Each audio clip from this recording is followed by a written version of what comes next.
Hai guys, sekarang kita berada di Malam Gala filem Martabat Misi Berdarah. Betul ke cerita ni kelakar? Ke action? Ke serius? Kalau nak tahu cerita ni macam mana, kenalah tonton sendiri di Powergam 12 Jun ini.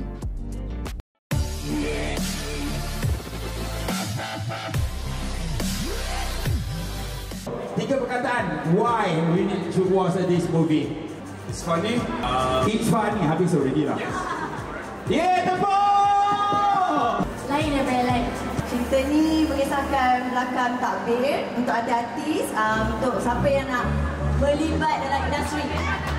Yeah, Emma tak apa, jadi untuk Emma! Ada Emma, Emma! Semua tak senonoh. Kristal! Hidangkan sopan tu, Emma. Korang jerit lah Tok David. Mana suara? 5 perkataan. Nak jadi pelakon, tengok Martabat. Oh! Warning dah Kalau nak jadi pelakon, lebih kurang RM7,000 pasal pelakon ekstra. Martabat, sebuah filem yang kelakar dan baik. Yeay! Khabar semua, saya Henley. Sebab nak tengok Martabat sebab filem ini dia kelakar, betul tengok akan happy. Oh! Sama-sama muntah filem kita. Yeay! Nak tengok kami buat lawak pelik-pelik? Jomlah. Sekali lagi tetamu-tetamu kami, sorak untuk bintang-bintang kita. Okey, tukar pos. Pos ni Martabat Misi Berdarah pula. Dia macam itu je Abang. Saya dapat. Kita buat betul, sama. Baik. Come on, give me something else, Amiro. Give me something different. Selamat berhibur untuk filem Popcorn ni. Memang kita hanya perlu berhibur, tak perlu fikir panjang, tak perlu fikir berat-berat. Hanya memang sesuai untuk hiburan pada malam ni. Sikit enjoy. Weh, tepuk barang.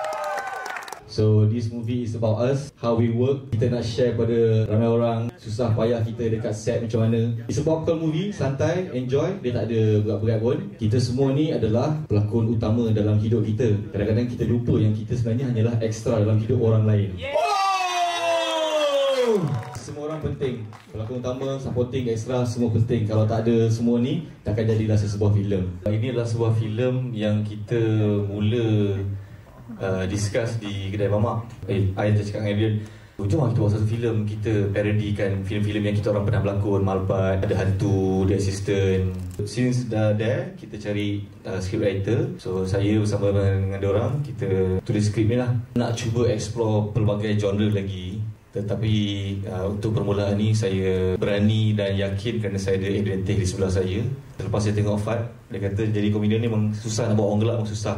Saya ni suka mengarut dekat luar. Saya rasa dah masa untuk saya mengarut dalam filem pula. Saya berdoa sangat-sangat bermula 12 hari bulan ni, filem ini diterima ramai. Saya sangat-sangat memikirkan apa yang akan berlaku di set penggambaran. Sebab saya tak pernah lagi bekerja bawah arahan Adrian Teh dan juga Zahiri Azim. Saya tak pernah berhubung, bertentang mata dengan Zahiri. Pernah, tapi tak pernah yang borak panjang. Diberikan peluang ni, saya cakap macam mana masuk set ni, kan? Sebab saya kena bawa mungkin diri yang apa director nak, apa yang tim nak. Ini adalah production yang terbaik, tim yang terbaik yang pernah saya ada. Tak betul kan? Wow. Adrian cakap dengan I, dia memang nak watak ni melatah. I ingat dia main-main, macam tak payahlah, kita serius, mana dia melatah kan. Tapi tak, sebenarnya memang diorang serius nak. So, menjadikan Zahir sebagai Coach Latah. Nak melatah pun tanya dia, boleh tak cakap macam ni. So dia adalah yang create dialog juga untuk Latah tu. Bukan filem pertama bekerjasama. Most of us memang dah pernah bekerja sama daripada 2-3 tahun lepas. So pergi mana-mana pun memang takkan dapat experience macam ni. Dari segi cara bekerja, dari segi kita layan each other. Okay, pengalaman actually bila shoot dengan Adrian, tahulah Adrian kan filem action sebelum ni.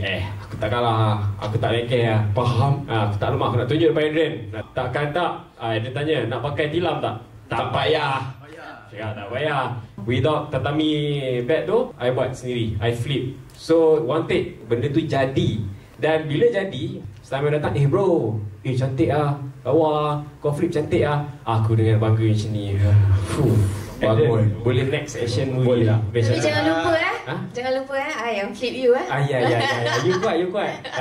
Diorang ambil everything dalam watak ke dalam penceritaan sangat serius. Jadi ada pergi training untuk holding weapon juga. Macam sikit je nak jadi extra je, tapi betul they send us to training. Dan kali ni bekerja dengan orang-orang yang hebat dalam industri. So memang for me is memang lucky boleh dapat bekerja dengan diorang, boleh macam family dengan diorang. So memang it's a very interesting. Setiap kali bekerja dengan diorang pun memang sangat interesting sebab dapat belajar banyak benda yang baru. Posing Martabat Misi Berdarah guys. Freestyle. Yeah. Okay. Baik, terima kasih.